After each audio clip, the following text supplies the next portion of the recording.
Alrighty then. Good evening, students. I hope that you all are well. And thanks again, as always, for taking the time to attend the session and also for your patience. Alright. We are almost at the end of this rainbow. Alright, are we sorted, students? Can you all hear me? Is my voice clear enough? Even though you cannot speak or what you call it, show your face, but you can still use the thumbs up. You can also use the chat. Students, I do, however, have to caution you that I took my phone in for repairs, so I won't be able to monitor the chat regularly. So, but I will, in intervals of maybe 5 or 10 minutes, I will momentarily check the chat. All right, of course, you can see everything. So if there's an important question, all right, I will check the chat. Okay. But we are going to continue with where we left off last week. So finishing up those last questions on production and cost and imperfect competition. And then we are going to look at the labor market. I know we've started at 8, so we will most likely finish just before 10, right? And for those of you that have just joined, kindly complete the attendance register. It should take you less than a minute, maybe a minute or a minute and a half. Alrighty then. You've all advised that you can see my screen. Can you see my screen, students? Can you see if you can see your name? I know there's somebody on hold over here. Okay. And of course, the recording has started, students, right? So remember, this is an official session, and this is only for ECS 1501. So we normally have our 1500 classes on a Monday, and we had one this past Monday, and we will have another one this coming Monday from 5 until 7. So tonight is just reserved for microeconomics, ECS 1501. Okay, let's continue. So students, we ended off at page 85. So this is the 90-page document that I've shared with you. Okay, it is in the SharePoint folder. I've uploaded it quite a few times. So we've looked at question 52. No, we haven't. We need to start looking at question 52. But the answer last week, students, for question 51 was actually option number 2. And of course, this is a memorandum, students. So the answers are at the back, in the back. Okay. So we've dealt with question 51. It is also recorded. So all the sessions for ECS 1501 that we had last week, that was recorded, students. So kindly reach out to CT and TUT at uniso.ac.za for the link to the recording playlist. Okay, so we are going to continue with question 52. So this is perfect competition. Hey. So we are given a diagram over here, students. Okay. And the question says, which one of the following indicates the profit maximizing output of the firm? Right, students, you just, for a perfectly competitive firm, right, the profit maximizing condition is where marginal revenue is equal to marginal cost. In this case, you see there's a marginal revenue curve. There's the marginal cost curve, which becomes easier. Okay. But just remember, for a perfectly competitive firm, students, price is equal to marginal revenue, which is equal to average revenue, which is equal to the demand curve. So again, the profit maximizing condition for a perfectly competitive firm can also be rewritten as price is equal to marginal cost. Why? Because price is equal to marginal revenue as well. Are we together, students? So in case you don't get the marginal revenue curve, but of course you get the price over there, you should be able to find the profit maximizing quantity. Okay. Very, very important. Right. So it says over here, which of the following indicates the profit maximizing output of the firm? Okay. So now we just need to find the point at which the marginal revenue curve is equal to the marginal cost curve where they intersect one another. So as you can see over here, there is our marginal cost curve. And of course, our marginal revenue is horizontal. All right, so that means, students, our profit maximizing point is over here. Right, it's over here. And of course, the corresponding quantity, students, I mean, you just go down over there. And you will find it option C over there. Not option C, it's the letter C, so just option 3. All right, so there we have our answer for question 52. Like I said, this is an old paper, students. I think it's 2014, this paper. But again, the theory is still relevant. Most of the questions still relevant. All right. Let's see who's been messaging me now.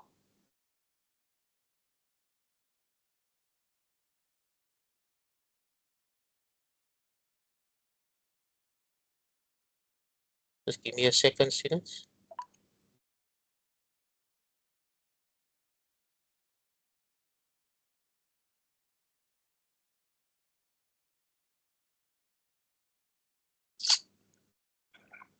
Sugaman. Sorry about that, students. That's not important now. That's irrelevant. Are we sorted, students, with our answer for question 52? Are we happy? Please note that you can put your concerns or your questions, students. If there's anything that you don't understand, you can put it down in the chat. I don't expect you to agree with everything I say. So if you don't know, then you don't know. You just let me know in the chat. Also, there's one-on-one consultation, so kindly reach out for consultation as well. Let's continue. Question 52. So question 53, it says over here, under perfect competition, if the price of a firm's product is higher than its average cost, then the firm is earning what?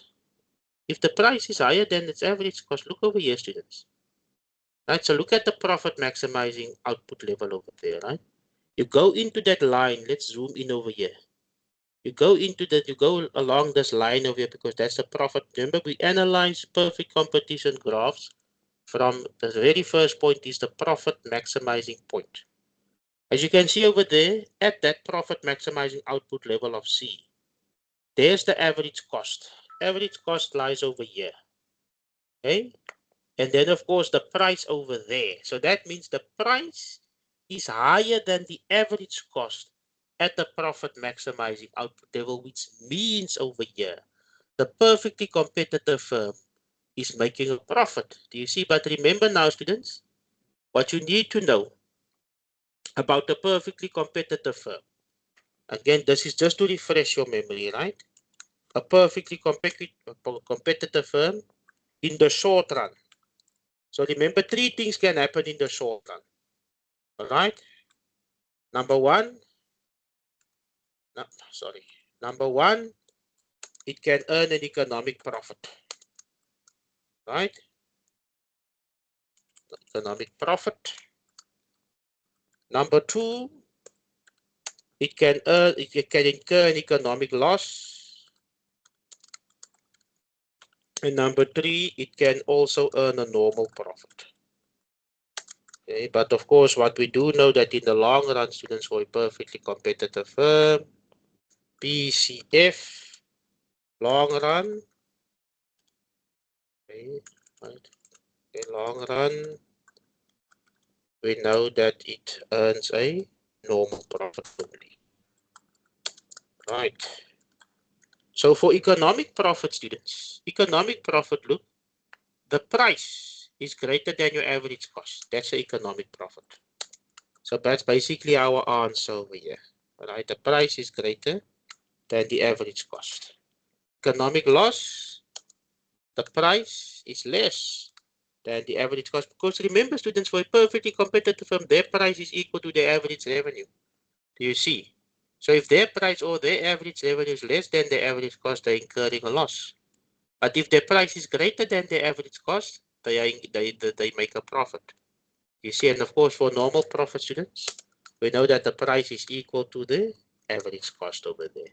So in this case, students, the firm is earning an economic profit. So the answer for question 53 is option number 1. Now this is more one of the more relatively simpler questions on perfect competition and imperfect competition.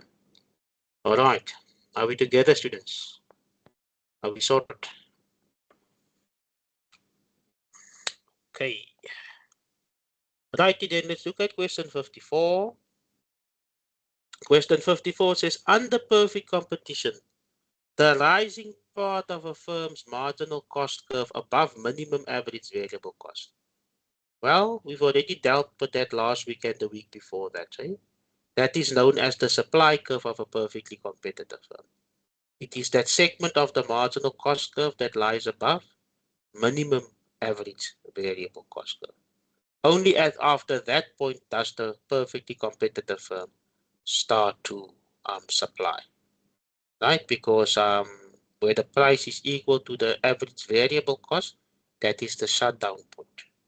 So any point after the shutdown point on the marginal cost curve, that is the supply curve. And that is in the textbook as well. So the answer for question 54 is option number 1. It is the supply curve of the firm, not the supply curve of the industry, because the industry supply curve is that upward sloping. This is the industry supply curve. There's your price, there's your quantity, of course, there's your demand curve in a perfectly competitive market or industry, and there's your supply curve. So that is the supply curve in the industry, but the supply curve for the individual perfectly competitive firm is the segment of the marginal cost curve that lies above the minimum average variable cost. So answer for question 54 is also number 1 over there. Are we together, students? Are we happy? That is theory. That is theory that you see over there. Right, let's look at question 55. It says over here, firms operating under monopoly, okay, set their equilibrium price equal to what? Hey, let's see over here. Under monopoly.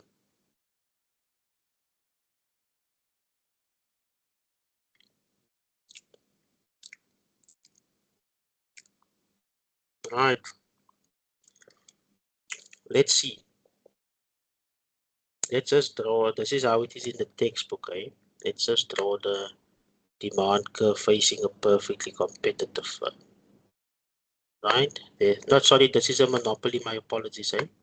So this is what the demand curve would look like for monopoly. There's a price axis, there's the quantity axis. All right.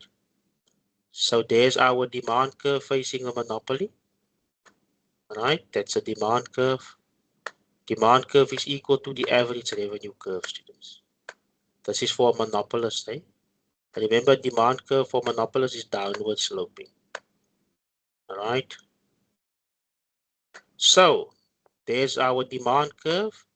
There's our marginal revenue curve. Now remember, marginal revenue for monopolists than any other form of imperfect competition is different than their demand curve. You see, this is the marginal revenue curve facing a monopolist. Okay, and then of course there's the marginal cost curve, students. There's the marginal cost curve. Right. Okay. So a perfectly competitive firm will produce, not perfect. Again, this is monopoly, students. Okay.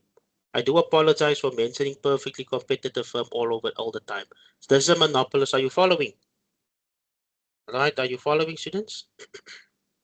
It's a monopolist, right? Not a perfectly competitive firm. It is a monopolist. It's the only one producer in the market over here. So it maximizes profits over there. In other words, it produces this quantity because that's the profit maximizing quantity. Remember, the profit maximizing condition is the same. For monopoly, it's also marginal revenue is equal to marginal cost. But you must remember, students, the equilibrium price for a monopoly. Remember, a monopoly is a price maker. They set their prices. So it will set their price at the highest level. So we move up this line over here until it cuts the demand curve over there. And remember, students, for a monopolist, the demand curve over there is equal to the average revenue curve over there. You see? So firms operating under monopoly set their equilibrium price not equal to the marginal cost, no, not equal to the marginal revenue. I think it is above the marginal revenue. Let us just go to the memorandum. Let's look at question 55, the answer for that one. Let's look at that.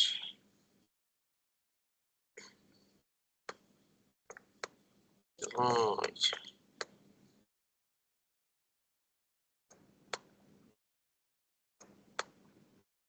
Okay.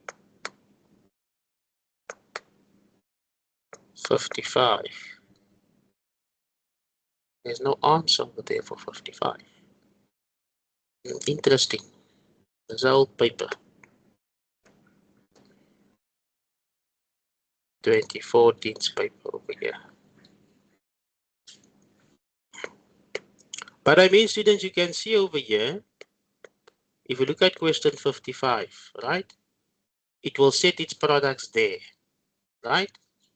It will set its price over there. It will not set its price equal to the marginal cost. Nope.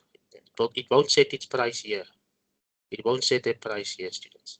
It sets the price over there. That is the price facing the monopolist over there. Are we together?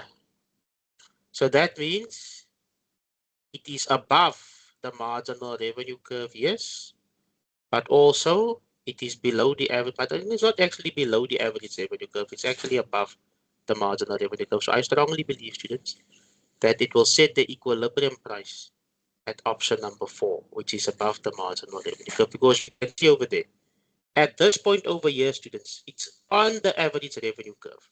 So that means it's not below the average revenue, but it is above the marginal revenue. Do you see it over there, students? It's not below the average revenue, but it's above the marginal revenue. Are we together? Are we together, students? Our answer being there, number 4. I see no thumbs ups. Okay, there's one thumbs up over there. All right. Okay, so it is number 4. It says okay, that's number 4, because we got our answer over there. And that's the downside of this memorandum, because now it doesn't give us the answer. We literally have to find the answer. Okay. Question 56. Again, a theory question. Right, we need to determine which one of the following statements regarding the market structure is correct. Okay. It says over here collusion is possible in a monopolistic competition. But remember, monopolistically competitive firms are numerous as well. Do you see? So collusion is normally possible in oligopoly. So collusion is not possible in monopolistic competition. All right. So again, this one for now is incorrect. It says over here, in a monopoly, market participants have incomplete information about the market condition. That is correct, because look, in a monopoly, students, information is not perfect. Information is incomplete. All right. Let's look at number 3. Number 3 says firms under perfect competition have no scope of setting their own prices. Firms under perfect competition have no scope for setting their own prices. They don't need any scope. They just can't set their own prices. Do you see? They can't set. They cannot set their own prices because they take the market price as given. All right. And if you look at number 4, number 4 says in oligopoly, firms in the long run will only make a normal profit. That's a lie, because normal profit in the long run is only relevant to a perfect competition and a monopolistic competition. All right. So the answer that is most correct over there, students, is option number 2. Market participants have incomplete information or imperfect information about market conditions in a monopoly. And that is, of course, the answer that is correct over there. Number 2 for question 56. Are we together, students? Okay. All right. Let's look at question 57. Question 57 over here. All right. A monopolist maximizes profit where, of course, that's so simple, right? Where marginal revenue is equal to marginal cost. I mean, we've seen it over here as well. There you go. A monopolist maximizes profits over there where marginal revenue is equal to marginal cost. And that's the same for all market structure. But remember, for perfect competition, students, the marginal revenue curve is horizontal. Even though the condition is the same, but the marginal revenue curve facing a perfectly competitive firm is different from a marginal revenue curve facing the monopolist, the duopolist, oligopolist, and the monopolistically competitive firm. Okay, so a monopolist maximizes profits where marginal revenue is equal to marginal cost over there. Are we sorted with number 57, students? Happiness? Are we happy? Okay. Alrighty then.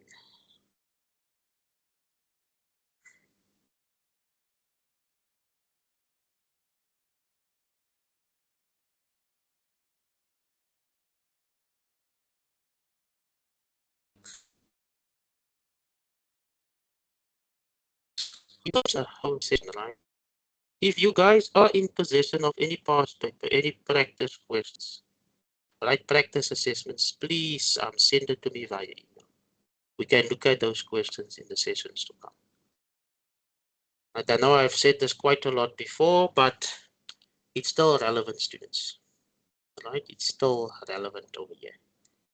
It says, which of the following is not a characteristic of a monopoly? It's not a characteristic of a monopoly. Right? There's actually two. Because information is not complete in a monopoly. You know what? Let us just go back to the theory. Right. We have a textbook. We can look at the textbook. So let's do this.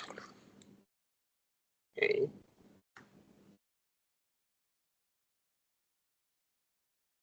Okay, so if you have a textbook, read it. Okay, let us just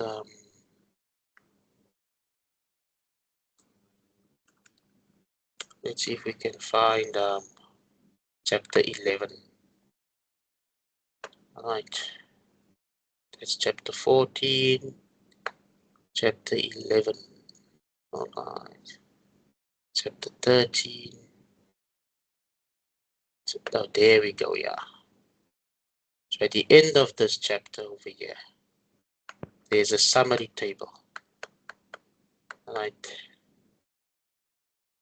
Not that summary table over there. Right.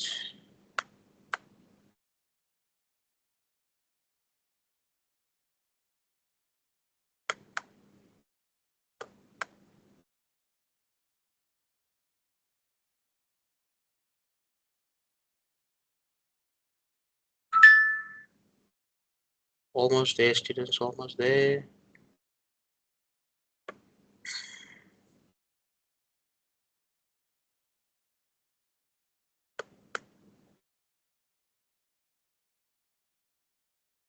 Monopolistic competition, natural monopoly.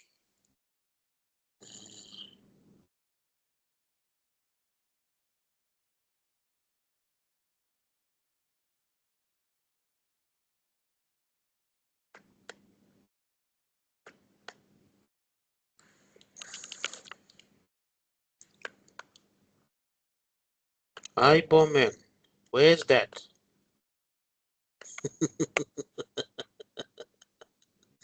It's supposed to be that summary table at the end. Right, there's a summary table, students, at the end before we get to the labor market. Table 11.1. Where's table 11.1? Right.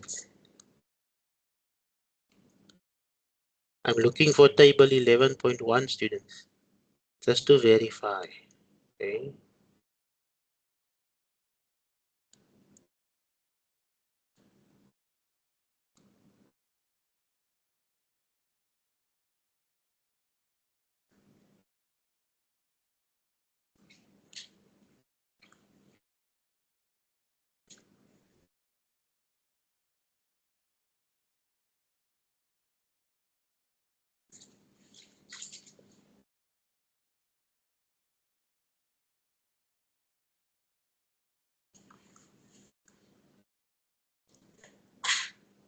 Sure.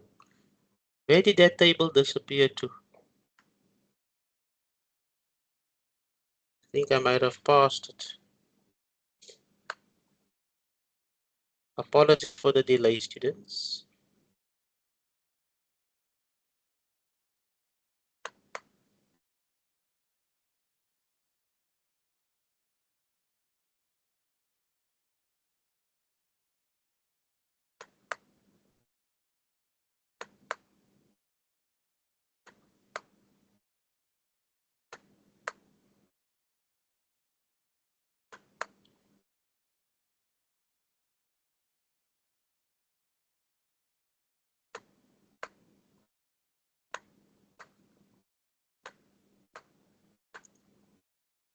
Hmm.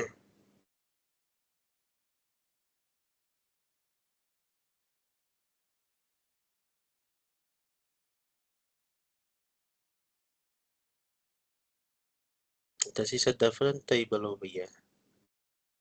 I think it's in the previous editions of the textbook. Yeah. Sorry about that, students. Right. But look, entry is not free. Entry is actually restricted. All right. Entry is restricted over there. So if you look at number 58, what is not a characteristic of a monopoly is that entry is completely free. Entry is not free because entry is restricted. Right? That is not a characteristic of a monopoly. Are we together, students? I think there was a typo with number 3 over there because information is also not complete. Right? In terms of a monopoly. Are we together? Perfect. Okay. So I think there's a typo over there with number 3 as well. Let's see. Question 59. Which of the following statements is not a feature of a monopolistic competition? But let's see over there. Let's look at number 2. Number 2 says each firm faces a downward sloping demand curve. That is correct, eh? Remember, we are looking for the one that's not a feature, so we first need to find the correct ones over here. So each firm faces a downward sloping demand curve. That is correct, yes. There are a large number of firms in the industry. That is correct because look at your takeaway joints. Look at your clothing stores, right? It says each firm produces a distinctive differentiated product. That is correct because look, they spend a lot of money on branding and advertisement, etc. Okay? But with a monopolistically competitive firm, there are no barriers to exit to enter. I mean, anyone can enter that industry. All right? If you want to start selling takeaways, you can do so. If you want to start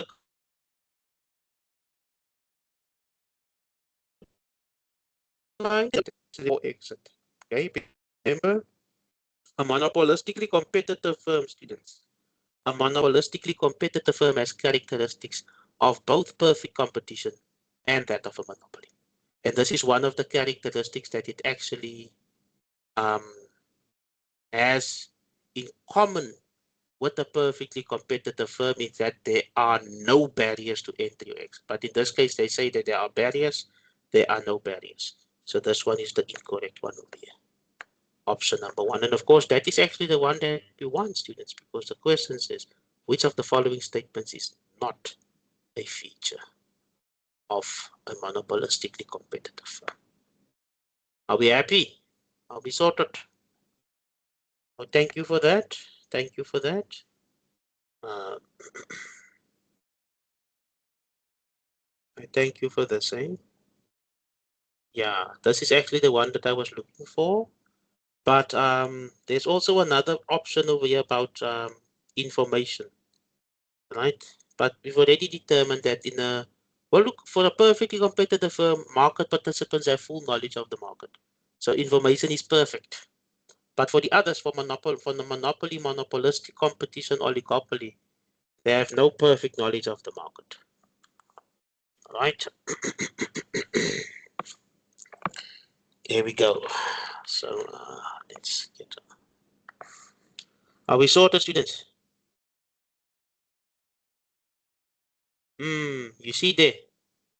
Oh, but you see, it says complete over here. So that's why I wanted to look for. Oh, so it was actually in table 10. So it was in chapter 10.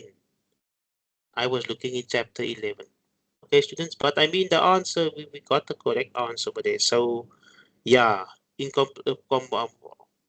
information is actually complete in a monopoly. Because look, there's only one. There's only one firm, one producer in the market. Right? So, yeah, it's complete. That's why I wanted to look at this table, because I might have forgotten it over there. Right, so as you can see, that's actually one of the characteristics. Information is complete, but of course we were looking for the one that is not a characteristic. Right, entry is restricted, so entry is not free. Entry is restricted over there. So again, students, thank you for those that shared this information. Please, students, if you haven't gotten this table over here, download it and study it. Right? You do not want to lose any marks when you get to the exam, especially these theory questions over here. That's question 59. Let's look at question 60. All right. It says over here, the social costs of a monopoly. All right. So social cost, students, is basically deadweight loss. Okay. Now, I just need to get you to give you some context over here. Are you following? Are we following? Do you see the graphs in front of you? Are you all following? You all can see the graph, right? You can, well, of course, you can see your names now, but you can see the graphs. All right, so I need you to follow me over here, students. Let's look at the perfectly, you see this PC stands for perfectly competitive firm and PM stands for monopoly. Now, a perfectly competitive firm, remember a perfectly competitive firm produces, students, where marginal revenue is equal to marginal cost. That's what we know, eh? Right? For a perfectly competitive firm, PCF, it produces where marginal revenue is equal to marginal cost. But you must remember something for a perfectly competitive firm, students. Perfectly competitive firm, their marginal revenue is equal to the average revenue. It's equal to the price, which is equal to the demand curve. Do you see? Now, if that is the case over there, which is, again, it is the case for a perfectly competitive firm, then in order to find the profit maximizing condition for the firm, right, for the perfectly competitive firm, it is this point over here. You see, that is that point over there. So that means a perfectly competitive firm will produce quantity C, and of course, it will price its product at price C. Do you see over there? That is a perfectly competitive firm, and that's why with the perfectly competitive firm, students, there's no social costs. There's no cost to society over there because it produces efficient outcomes. Are we together? A perfectly competitive firm produces efficient outcomes. All right. Okay. Now for a monopoly, we're going to make that in green. Let's change the monopoly in green. A monopoly will maximize profit, students. Also, if you look at the monopolist, right, or look at monopoly, where marginal revenue is equal to marginal cost. But you must remember something, students. For a monopolist, right, their marginal revenue is not equal to their demand curve. Do you see? Whereas for a perfectly competitive firm, their marginal revenue is equal to their demand curve. Do you see that, students? So that means a monopolist will maximize profits at this point over here. In other words, it will produce this quantity M over here, but it's not going to price its products there. It's not going to price its products there. Do you see? Because look, a monopolist is a price maker. It's going to price its products over here. Do you see? So that means, students, the social cost of a monopoly, like the deadweight loss to society for monopoly, is actually this area over here, which I'm highlighting in green now. So that's actually areas B and C. That is the deadweight loss to society associated with the monopoly. There's no deadweight loss, students, for a perfectly competitive firm because they produce that quantity and they price their products there. So that means consumers enjoy a surplus, producers also enjoy a surplus. But remember, for monopolist, students, right? The firm, this is whole for the monopolist, this whole area is a producer surplus over there, which means areas B and C becomes a deadweight loss to society because they underproduce and they overprice over there. So our answer over there, students, is B plus C. Are we together, students? It's B plus C. That is the social cost. Are we sorted? This is actually a very good diagram over here. There's another diagram in the textbook, students, that differentiate between the two. If you ever want to go into second year microeconomics, it provides you with a good foundation. Because remember, in second year microeconomics, you are going to focus a lot. Yes, you're going to do demand, supply, elasticity, production, and cost, etc., etc. But you're not going to do the labor market, but you're going to focus so much on perfect competition, monopoly, oligopoly, monopolistic competition, and the kernel firm in duopoly. Kernel, Bertrand, and Stackelberg firm. You're going to focus much more on the market structures. It's going to go just a little in more detail. And then, of course, in the final year, in the third year, microeconomics goes more deeper into the market structures as well. Of course, that's where differential calculus comes in as well. But again, students, the first year, 1501, provides you with a solid foundation. Okay. Let's look at question 61. Question 61 says, a monopolist will make maximum profits if it produces, yes, it produces at quantity M, right? Which is this one over here. It produces at quantity M and prices its products at P at price M. In that they will maximize profit. In fact, this area A over here, students, represents their profit over there for monopolists. You see. So they maximize their profits when they produce quantity M, but they price their products at price M over there. So if you look at 61, it says quantity M and sells at price M. And the answer over there is option number 3. They'll make maximum profits over there because they can. They're a price maker. Are we together, students? Are we happy?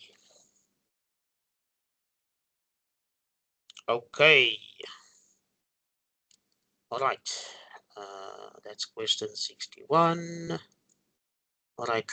Let's first look at let's go to the other question, students. So we are now technically done with all the questions on utilities, production and cost, perfect competition, and imperfect competition. So now we can actually move again to the beginning, right? Where we're going to look at just the labor market questions. Are we together? Are we together, students? All right. So now, before we start with that, I just wanted to provide you with some context on the labor market. Very basic elementary information, students. Okay.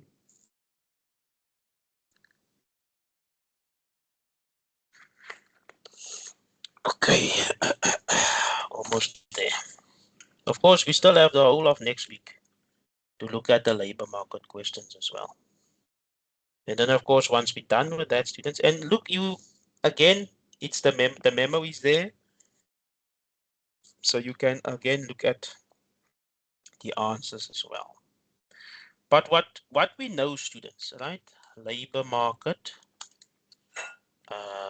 context, and again, this is very elementary, students. What we should know, of course, what we do know is that okay. So what we know, demand, students, right? The demand curve, right, or demand, it reflects the consumers. That is what we know, right? And number two, what we also know is that supply reflects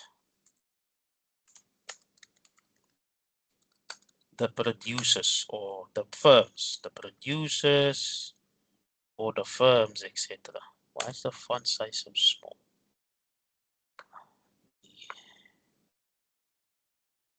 The font size is, I think the font size 12. Yeah, that reflects the producers.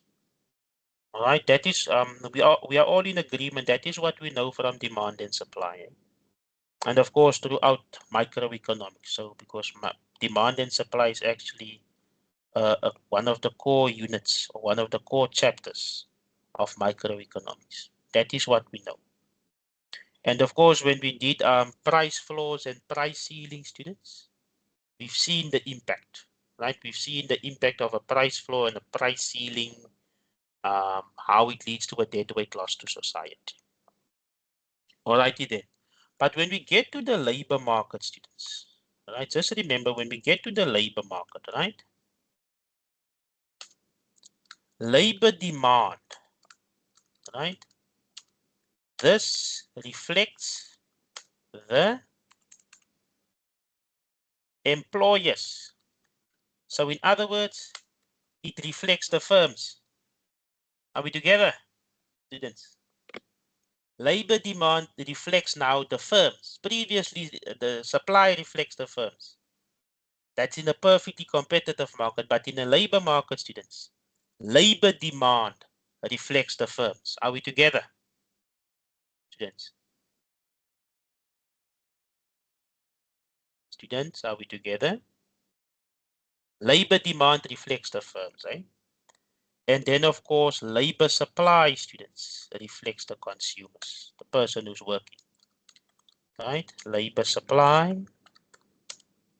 that reflects the worker, right? Reflects the worker. We can call them the labor force, call them consumers,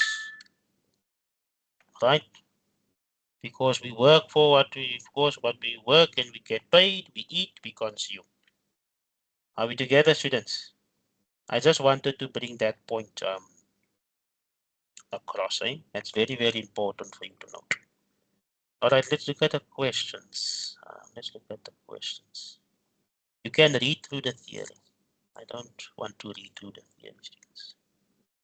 Because look, the questions on the labor market is straightforward. What you see is what you get over here. All right. Let's zoom out a bit. So this is the May-June 2017 paper again, but we are only going to look now at the last section, which is the labor market questions, students. And please practice. This is a memorandum, so practice, students. Right.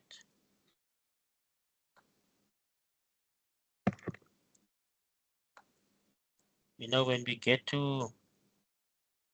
done with the labor market, we can again look at demand and supply, and of course elasticity and you know, government intervention, those price floors and price ceilings. We can look at that again. I believe there is going to be some time to look at that, yeah.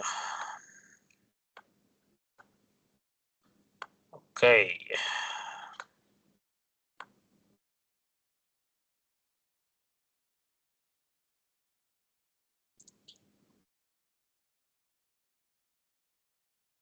Okay. You see the question 30? It says, which of the following statements about the goods and the labor market is correct? Right? We've already agreed now that households, because households reflects the consumers, right? Households reflects the consumers. So household students, they create the supply in the market. That's why the answer is already there. It's already highlighted the answer. Question 30. Firms don't create the demand.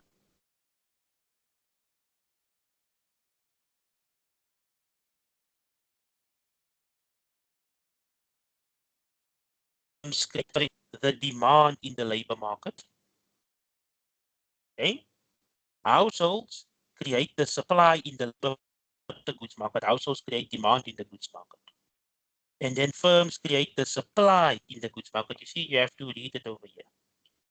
But firms create demand in the labor market. You see. Are we together, students? So basically, when we look at demand and supply, remember demand reflects consumer, supply reflects producers.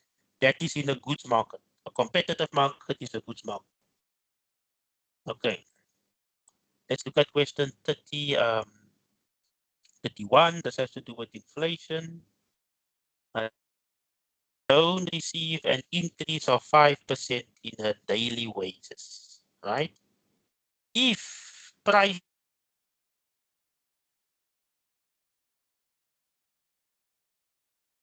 which one of the following is true? So that means, students, there is a decrease in a real wage because look, inflation increases by 7%, but her wage only increased by 5%. So yes, there's an increase in her nominal wage, yes, which is this over here. A real wage, a current wage, there's an increase in that. But if inflation increases with 7%, that means in real terms, her wage actually decreased. Are we together? So in nominal terms, yes, there's an increase because that's nominal is the current increase. It says the wage increased by 5%. That's an increase in the nominal wage over there.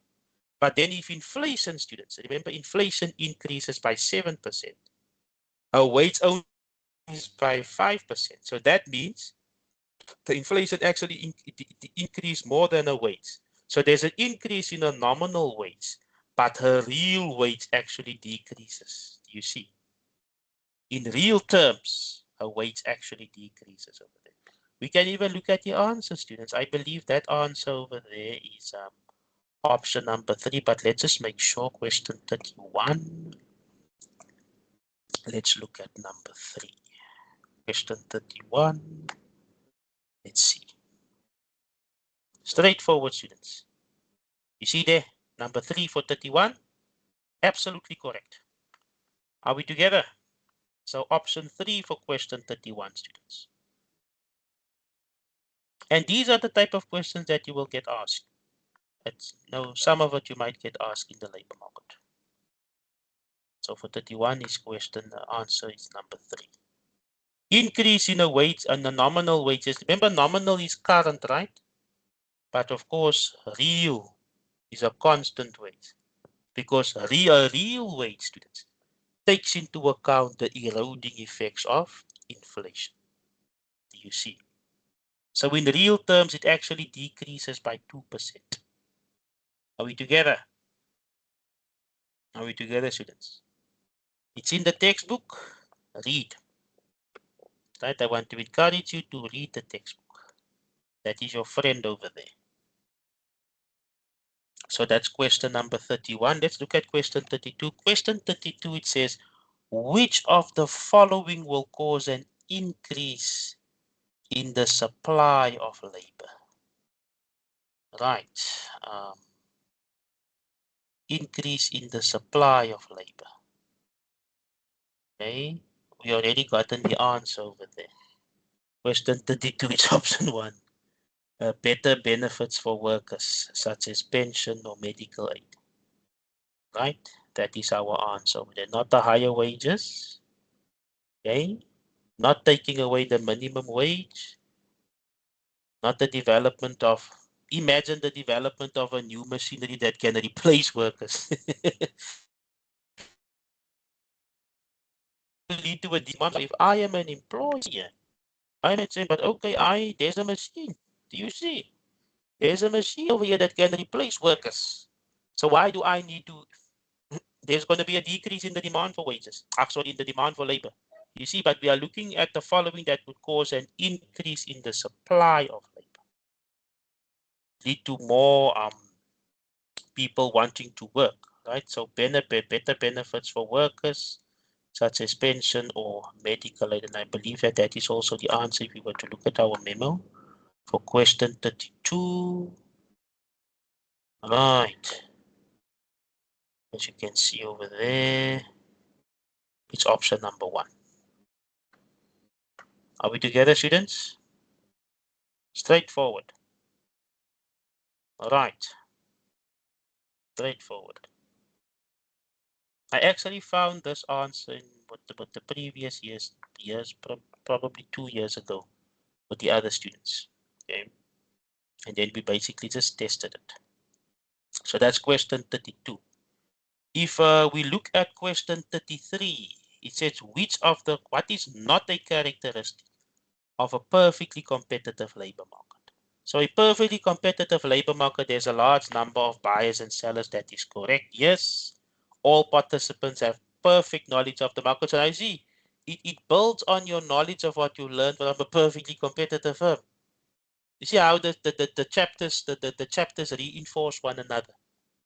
It's not, yes, we're starting with the labor market, but the labor market takes you back to what you've learned in demand and supply. It also touches on what you've learned in perfect and imperfect competition. You see. So our answer over there, yes, number 3, it says government should not intervene in the labor market. That is correct. That is a characteristic of a perfectly competitive labor market. But the one that is not a characteristic, students, it's number 4, where it says workers have to have fixed contracts, preventing them from changing jobs. That's not a characteristic, you see, because a characteristics of a competitive labor market, meaning that workers are fully mobile. Factors of production are fully mobile in a perfectly competitive market. And remember, labor is one of the factors of production. So therefore, option number 4 is not a characteristic. Are we together, students? It's for 2017, right? I'm gonna re-upload this paper onto the SharePoint folder, students. And for those of you that don't know, we have time, so let me just show you again. So I've almost gotten the link over there. Right. Just get the link.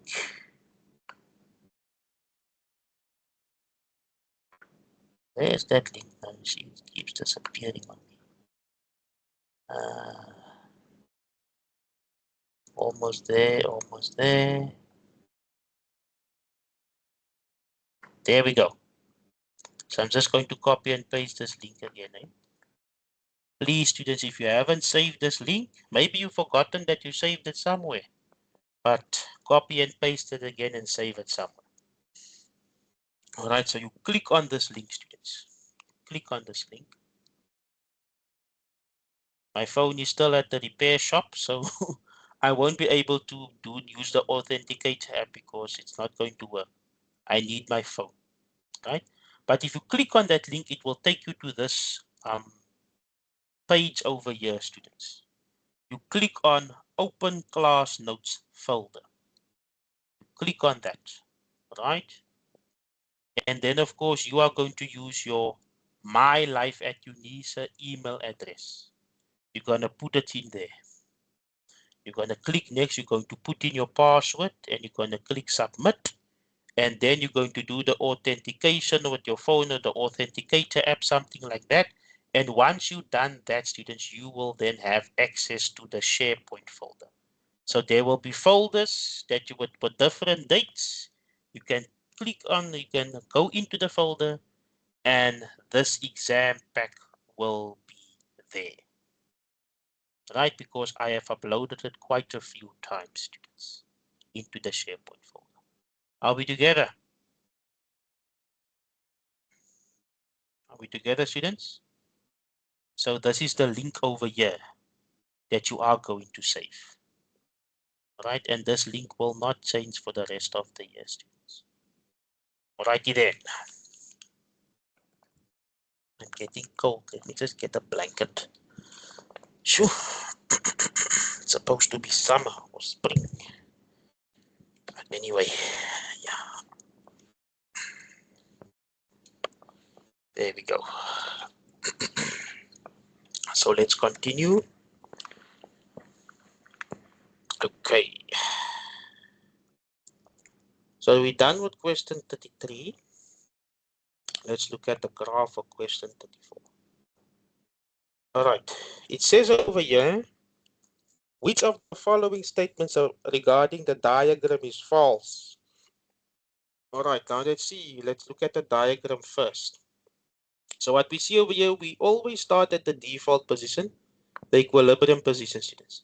This is a labor market, so I think this is the employment level over here, or the unemployment level, right?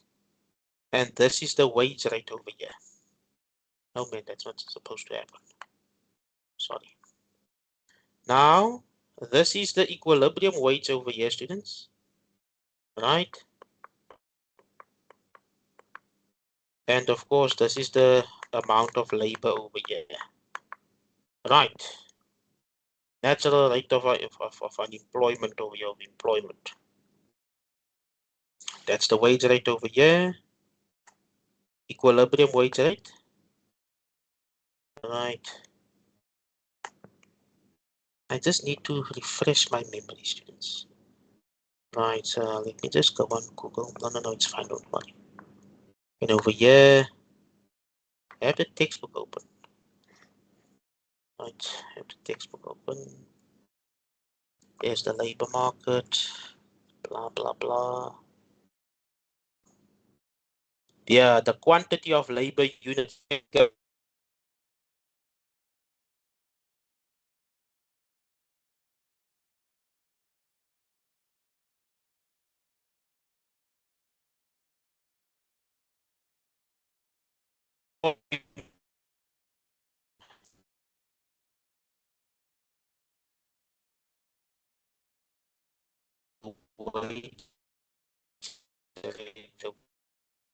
So we are looking for the one that is not correct.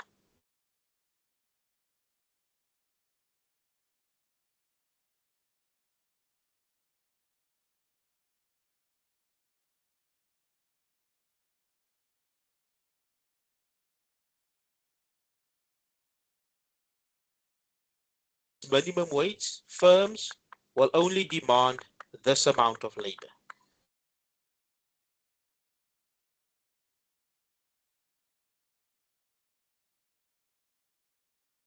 Which means this is not a surplus, students. This is unemployment over here. This the the minimum wage actually causes unemployment. Excess labor supply is unemployment, right? Excess labor supply is unemployment. We sorted students. Excess labor supply is unemployment, right? So the minimum wage actually causes unemployment, leads to unemployment over there. All right, so let's see. At WM, there's an excess supply of labor, that is correct. Remember, we're looking for the false one. Right? Number 2 says the imposition of a minimum wage may increases the employer's cost of production. That is correct, because look, if let's say I was an employer, I was a boss or business owner. If I now have to employ, if I now have to pay the workers the minimum wage, it will lead to an increase in the cost of my production. My demand for labor is going to be there. You see. If you look at number 3 says the minimum wage may have been introduced in an attempt to ensure a certain minimum standard of living for all workers. That is absolutely correct. Okay, that is absolutely correct over there, right? And then, of course, the one that is false, it says over here, with the imposition of the minimum wage, the supply curve of labor will shift upward. There's no supply curve of labor that shifted outwards over here. Do you see? The supply curve did not shift over here because the minimum wage, students, is going to cause unemployment over there. All right. So that is our answer. That is false. Are we together? Question 34, the answer for question 34. That is the false one over there. And of course, this was already verified, students, in our with the memo. All right. Question 34. Okay. Question 35 says workers are likely to have more bargaining power to negotiate higher wages with employers. So in other words, they'll have more, they have more grounds to negotiate higher wages if they are more skilled. Because now if I am a skilled worker, if I am well skilled, I'm highly skilled, I can back it up. I can back up that high salary demand with productivity because I'm skilled. I have the expertise. Do you see? But over here to say that there's an excess supply, that's unemployment. And excess supply of labor is unemployment. And I almost said an unemployed worker. That's crazy. An unemployed person doesn't have bargaining power. He's unemployed. USC is unemployed. You see. If you say if you don't belong to a trade union, you have no backing. Then you don't have bargaining power if you don't belong to a trade union. If you belong to a trade union, yes, then you have bargaining power. So now, if you are unhappy with the wage negotiations, you can reach out to your trade union. Of course, you pay your union fees every month, so they'll represent you. But you will have no bargaining power if you do not belong to a trade union. Are we together, students? You don't have any bargaining power if you don't belong to a trade union. All right? And of course, there's unlimited substitution of capital for labor. If I, as a boss, have capital that I can substitute for the labor, then my workers have no bargaining power because I can easily replace them with the machine. Right? I can easily replace them because there's unlimited substitution of capital for labor. So that means workers are likely to have more bargaining power to negotiate higher wages with employees if they are more skilled. Are we sorted, students? Students, are we together? All right. And I don't see any questions in the chat. Just give me a second. I'll be with you shortly.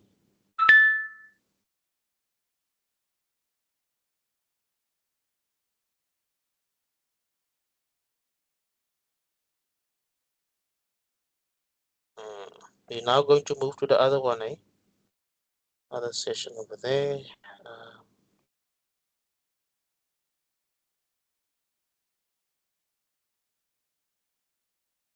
I don't know why am I getting old messages.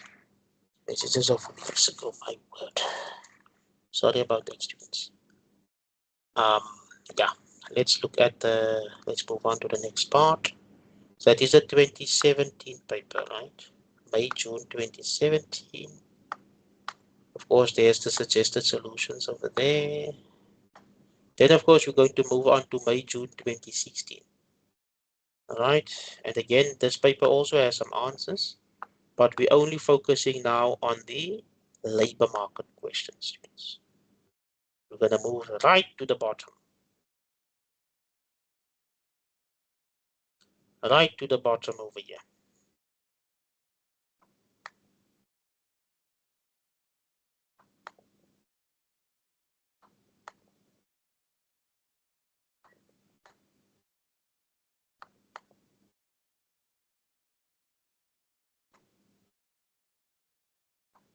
You can see that we've put in a lot of, we've done a lot of hard yards in terms of production and cost and perfect and imperfect competition over here. Okay.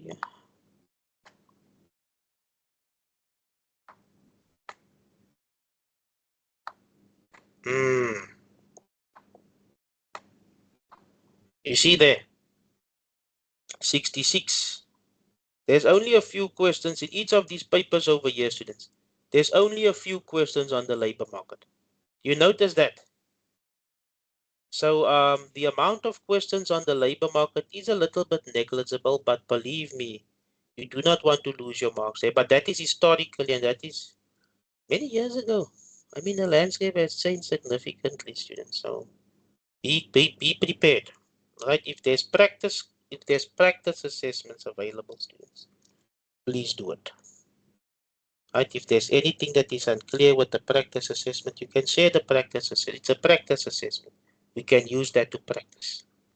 Again, the aim is for all of the sessions now for the next month. I think you are writing in November, am I correct, students? ECS1501, you are writing in November. Am I correct? You should have the dates by now. I don't have the dates. The 1st of November. Perfect. Let me see the 1st of November. Of course, you can all see my screen. September. Right. So that's on a on a Saturday. Are you right? Oh, you of course, yeah, you can write actually. You can write an exam on a Saturday. I remember when I was in undergrad, also used to write exams on a Saturday, so it's not a problem. All right. Let me see. So how many sessions do we literally have left? So next week, Wednesday is the 1st and the 2nd. So there's 2, and then the 8th and the 9th, that's 4. 15th and the 16th, that's 6. 22nd, that's 8. So we literally have like quite a few sessions. We might have anywhere between 6 and 10 sessions before is the start of the exams. So students, again, as you can see, we have a significant amount of sessions left that we can focus on the revision. All right, so please, if you have any questions, any past papers, any practice assessment, students, please share it with me. Are we sorted? Because this is basically all that I have. I mean, we've gone through it so many times. Okay, so if you find anything, you can send it to me. You have me on email. So, and then we can take it from there. All right, let's continue. You know, I can talk a lot. Let's continue. Okay. So 66. It says, which of the following is not a characteristic of a labor market? Right. So it says over here, number 1, the remuneration of labor consists only of its price, the wage. That is correct, yes. That is in a labor market. That is a characteristic, right? Number 2 says, the remuneration of labor is affected by other factors which are not directly related to labor market conditions. That is correct over there. right? And then number 3, it says labor is intrinsically heterogeneous. It cannot be classified or standardized. Of course, that is the answer actually over there. And then number 4 says labor is always rented rather than sold. It's rented, yeah.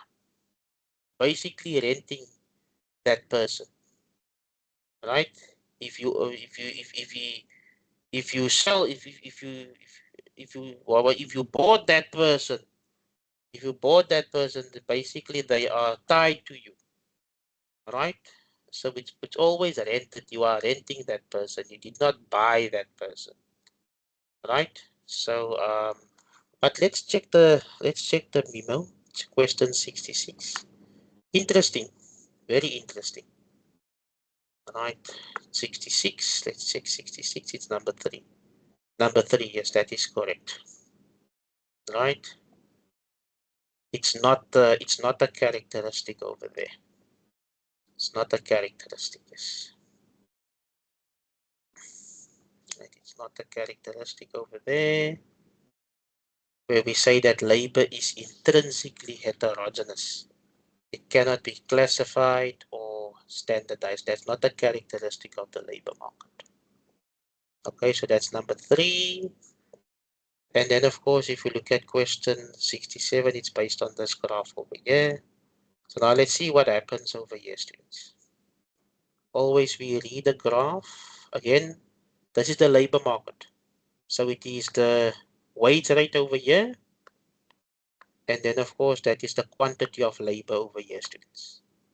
Right, so as you can see at the initial equilibrium point, remember, those who demand labor are the firms, and those who supply labor are the households. Okay. So at that equilibrium point over there, there's the equilibrium wage rate, initial one, and there's the quantity of labor. So now there's an increase in the demand for labor, students. Right? Increase in the demand for labor. So now we need to look at it from the viewpoint of the firms. What are the factors that will cause an increase in the demand? What are the factors that will cause an increase in me wanting to hire more workers, demanding more workers? You see, that is the crux of the graph over here. So question 67 says, which of the following would cause a shift of the demand curve for labor as indicated in the graph above? Option 1 is wrong because it says a decrease in labor productivity. Nope. Right? Decrease in labor productivity will actually decrease the demand for labor. Right? And then, of course, if you look at number 2, it says a labor shortage. A labor shortage. The increase in the demand for labor, not a labor shortage. If it was an increase in the quantity demanded for labor, then of course that was a labor shortage, yes. But over here, not a labor shortage. Number 3 says a decrease in the demand for the output that labor produces. I mean, look there. A decrease in there's an increase in the demand. Then it cannot be number 3. Then of course it's number 4. Number 4 says an increase in the price of output that labor produces, yes. Increase in the price of output. Because at the end of the day, why do you hire more workers? Remember now, this is the labor market, right? But and you demanding labor. But you can also put yourself in like you are now operating in the production and cost theory. Are we getting that, students? Right? What is the reason that why do you want workers? Why are you demanding workers? Because remember, as an employer, you are supplying, right? You are producing a good or service. Are we together, students? You're not holding the workers there in a factory or in a place of business. You're not holding them there. You are hiring them, you are renting them so that you can make use of their labor to produce goods and services that you sell in, of course, in response or in anticipation of income. Are we together? That is basically what's happening in the labor market over here. Right? So the reason that you are hiring more workers or increasing the demand for workers is that there's an increase in the price of output that labor produces. And of course, we can verify question 67 over here. Right, question 67, it is option number 4. Are we together, students? Again, just something for you to think about. I need you to pay close attention to these questions over here, especially with the labor market. Right, like I said, something for you to think about. Labor market questions, straightforward, students. Believe you me, it's not as complex as the um, utilities and production and cost. But again, you can think about the labor market in that sense as well. Like I said, it reinforced what you've learned in production and cost, demand and supply, perfect and imperfect competition. So let's continue. Question 68. Right. Question 68, it says over there. In addition to belonging to a trade union, workers are likely to have more bargaining power. Remember, bargaining power is leverage, right? You have more bargaining power to negotiate higher wages with employers. If again, they are more skilled, that is correct. There is limited substitution of capital for labor. In other words, it is not easy. There are less machines that we can use to substitute for labor. You see, there's a limited substitution of capital for labor. So you can't necessarily replace that labor with a machine. You see, because it's limited. So that means the workers have bargaining power, so that is correct. There's an excess demand for labor. That is also correct because that means the firms, they want more workers. There's an excess demand. All of the workers are in demand. The firms need workers. So if there's a need for the workers, the firms need workers, it provides them with more leverage, with more bargaining power. You see. So number 3 is also correct over there. Then of course, option number 4, all of the above are correct. All of the above are correct over there. Are we together? Are we sorted? Let me see.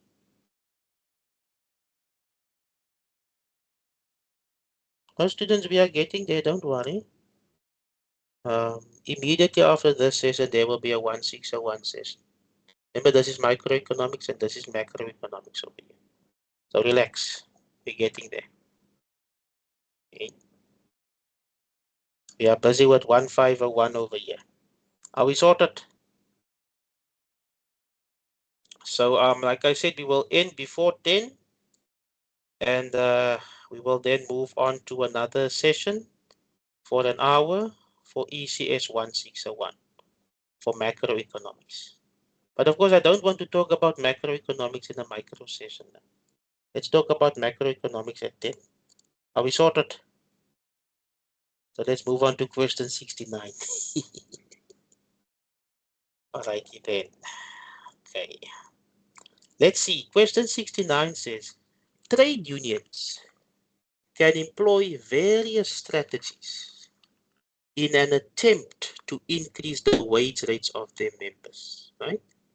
Which of the following options will not tend to be accompanied by lower employment or increased unemployment?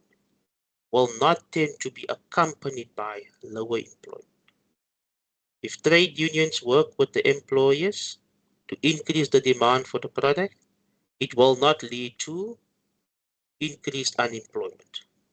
And let me get this question over here. It says, which of one of the following options will not tend to be accompanied by increased? So in other words, it will not be accompanied by increased unemployment, because look, trade unions can employ various strategies to attempt to increase the wage rate for the members. But which one of these strategies over here will not lead to increased unemployment? I think that is the crux of the question over here. Right? We can say it's number one because if you look at number one, if trade unions work with the employers to increase the demand for the product, then of course it provides a leeway for them to negotiate an increase in the wage rate. You see, without leading to increased unemployment. If it says over here, trade unions enforce a higher wage rate through a strike action, then of course, look, if you look at it in this way, if workers strike, right, and if I want my stuff produced, if I want my products and goods and services produced, I can hire cheaper workers here and there, locum, something like that. And of course, those people who are toying and who are striking, they they are unemployed. So this over here will actually lead to increased unemployment, number two. If you look at number three over here, they restrict the supply of labor. So in other words, if the trade unions basically tell you that if you're a member of the union, say you are not going to work for that amount of money, right? They are saying you're not going to work because we represent you, and unless that company gives you a higher wage, then you'll be able to work. So yes, it is a good thing in the sense that they are trying to negotiate a higher wage for you. But what if you are desperate? What if you need the money? You cannot work because they're restricting you to work. So that will actually lead to increased unemployment, you see, right? Trade unions lobby the government to institute a minimum wage above the equilibrium. You see in over there, students, the imposition of a minimum wage leads to unemployment. Do you see? So I believe the answer over there would be option number one. But let's check our memo for 69. Right, let's check the memorandum for 69. Let's see. All right. There we go. It is option number one, yes. Are we together, students? Are we together? Are we happy? Something for you to think about over there in that sense. All right. Let's look at number 70. Of course, you already have the answer number 3 over there, but let's look at see if we can find the answer.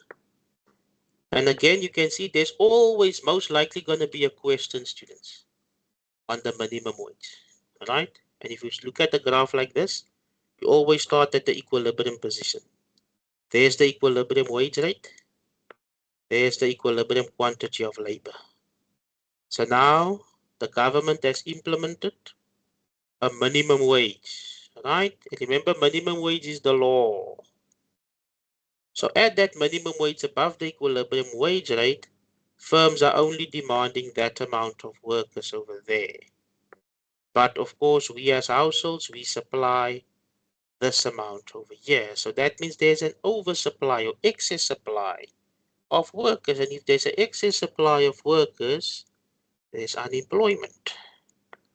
So we now have a phenomenon that is endemic to South Africa. We have unemployment here.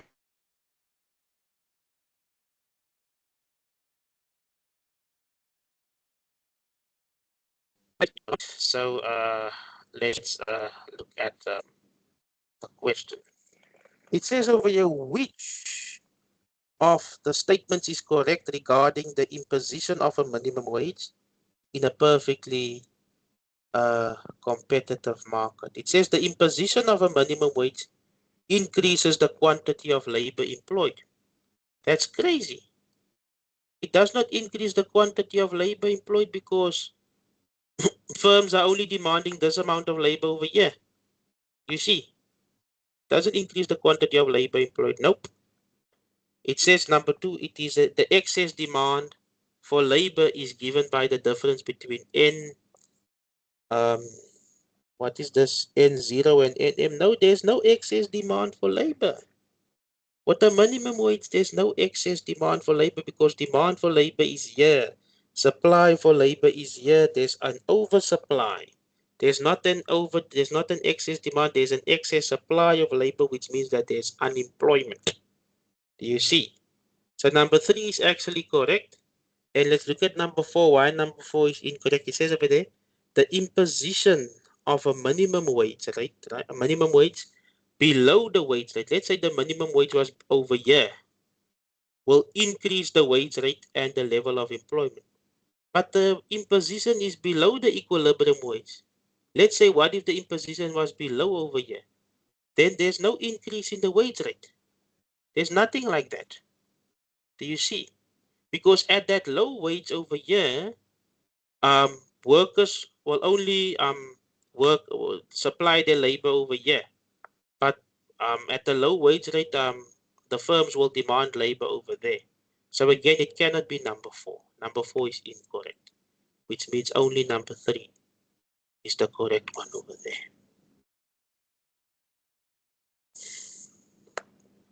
Alrighty then. Are we sorted, students? Are we sorted?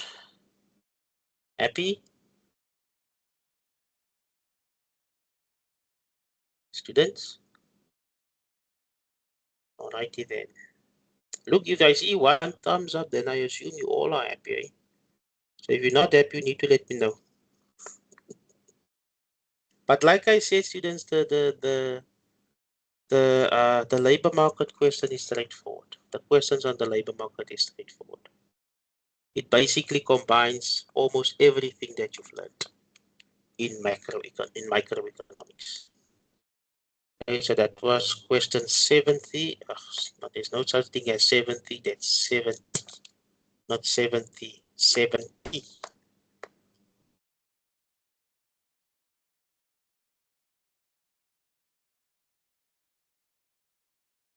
Right.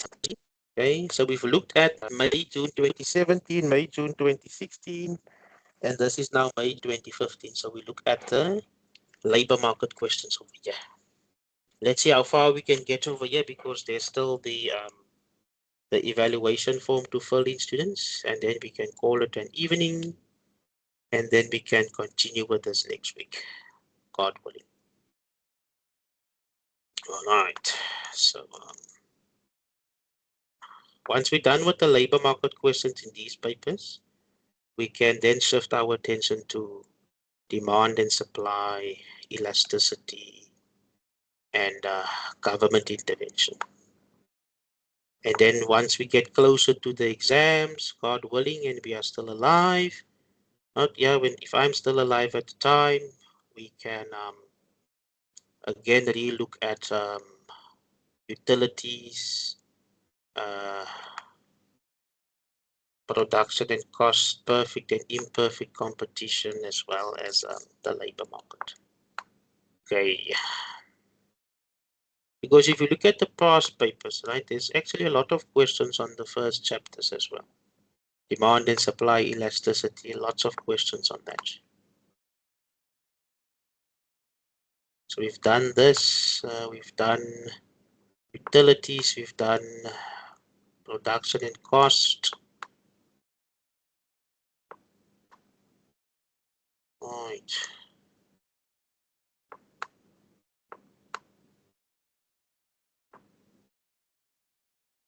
As you can see over here now, it's a little, this one has a little bit more labor market questions. Okay.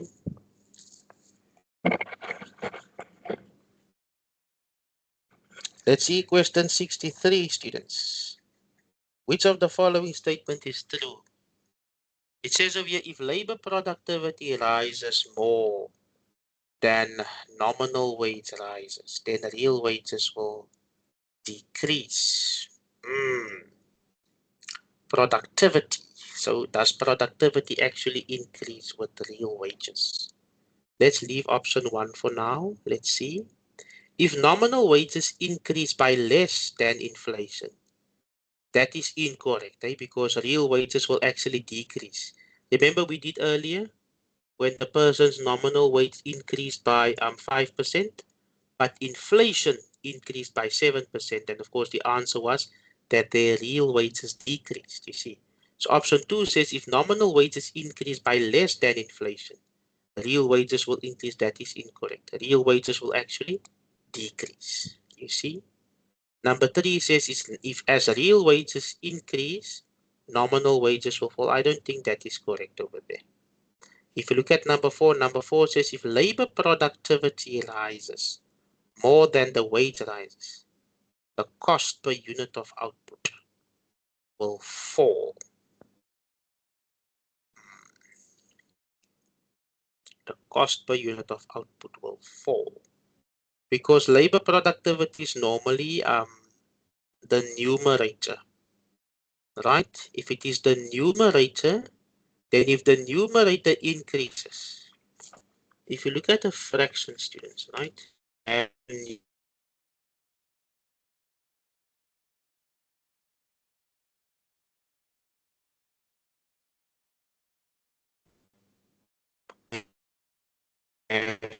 your denominator, but if your denominator were to increase and your numerator stays the same, your fraction actually goes down.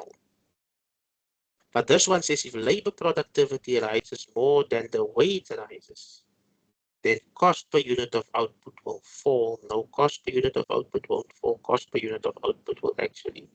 But the thing is the wage. But this one actually increases more. So the cost per unit of output will actually increase. But let's look at the answer for question 63. Right. Let's just look at the answer for question 63. 63.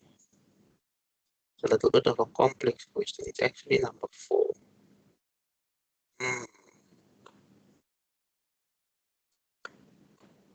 It is actually number 4. Right.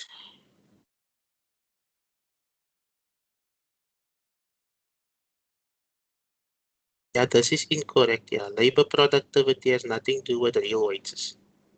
Right, so that is incorrect. We already determined that this one is incorrect. Number 3 again, if real wages increase, nope, nothing like that. That is incorrect. For real wages to increase, nominal wages will have to increase above inflation. Then the real wages will increase. You see. So, yeah. Which leaves us with number 4. Number 4 says if labor productivity rises more than the wage rises, then the cost per unit of output will fall. That is correct, yeah. That is actually correct. Over there. Number 4. All right. Probably the other way around, eh? Probably the wage rate above the labor productivity. So it's the above productivity. I thought it was, but it's actually the wage. So if productivity rises more than the wage rate, then the cost per unit of output will actually fall. That is correct, yeah. Are we sorted, students? Are we together?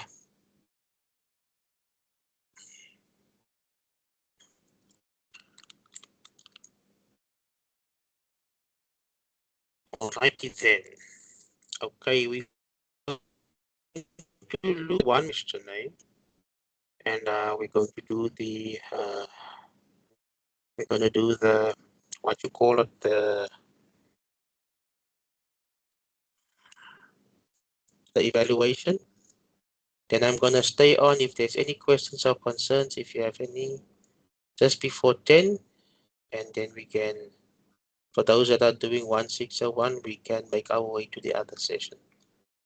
Right, so that we can start at 10 o'clock on the dot for ECS 1601. It says over here, which of the following will not shift the market supply for labor? Right, it will not shift the market supply for labor. Right. A change in the size of a population due to change in the birth or death rates, that will actually shift the market supply for labor, students. That will definitely shift the market supply for labor. Changes in the size of the population. If it is an increase, it will shift the supply for labor to the right. A decrease in the population will shift the supply of labor to the left. Right? If you look at the change in the wages of workers, because look, remember, students, when we did the changes in demand and the changes in supply, right? We agreed that a change in the quantity demanded or a change in the quantity supplied, students, was brought on by a change in the price. You still remember that? You see, you still remember that, students, from a few months ago, where we agreed that a change in the quantity demanded and a change in the quantity supplied is only brought on by a change in the price, as per the law of demand and supply. You see, now the question over here is asking which will not shift the market supply. But if you look at number two says it changes in the wages of the workers. But look over here, students. If you look at your graph, your labor market graph, right? What is on this side? What is on this side? Your wage rate. So your wage rate is sitting on the same axis as your price. Do you see? Your price, remember your price axis in your demand and supply framework. So any changes in the supply curve or the demand curve is as a result of a change in any factor other than the price. Do you see? So what will shift the labor supply curve, students, is a change in any factor other than the wage rate, because the wage rate over here reflects the price. Do you see? Are we getting it, students? I know most of us are tired and fatigued, but are we getting it? Again, I'm just taking you back, reminding you of, again, that is the aim of how you should think about things in this way. And I don't want you to think about the labor market in isolation. I want you, when you think about the labor market, when you study the labor market, I want you to think about how this links with demand and supply, how this links with production and cost, how this links with perfect and imperfect competition. Okay, because it links with that. So if we were to look at our answer for question 64, right? I think our answer that will not shift the market supply for labor is in fact number 2, but let's just make sure. Okay, let's just make sure. 64, what is our answer over there? There we go, you see, absolutely correct. And how did we find the answer? Based on what we've learned in demand and supply. See, so that is our answer over there. Because we are looking actually at the one that will not shift the market supply curve. So anything that has to do with the changes in the wage, it will not shift the market supply. It will lead to a change in the quantity of supply. So sorry, the quantity of labor supplied. Yes, it will lead to a difference in the quantity of labor supplied or in the quantity of labor demanded, but it will not shift the demand curve for labor. It will also not shift the supply curve for labor. That is question 64. The answer is number 2.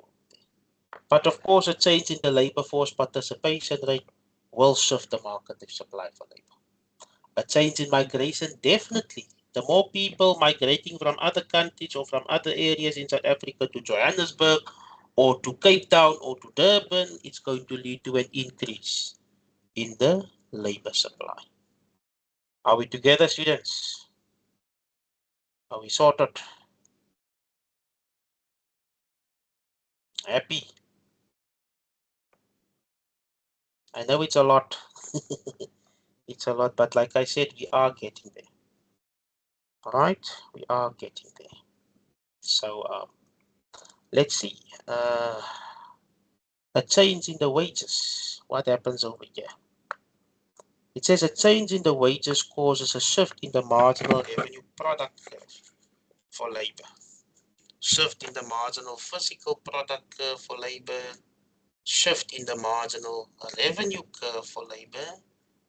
Or movement along the demand for labor curve. I think that is number 4, because remember, a change in the price, right, will lead to a change in the quantity demanded and the quantity supplied, right, which will lead to movement along the supply curve and movement along the demand. If that is the case, then of course a change in wages, students, will lead to movement along the demand curve or the labor curve, as well as along the supply curve for the labor curve. So let's just see. Number 65, number 4, let's just see if the answer for 65 is number 4.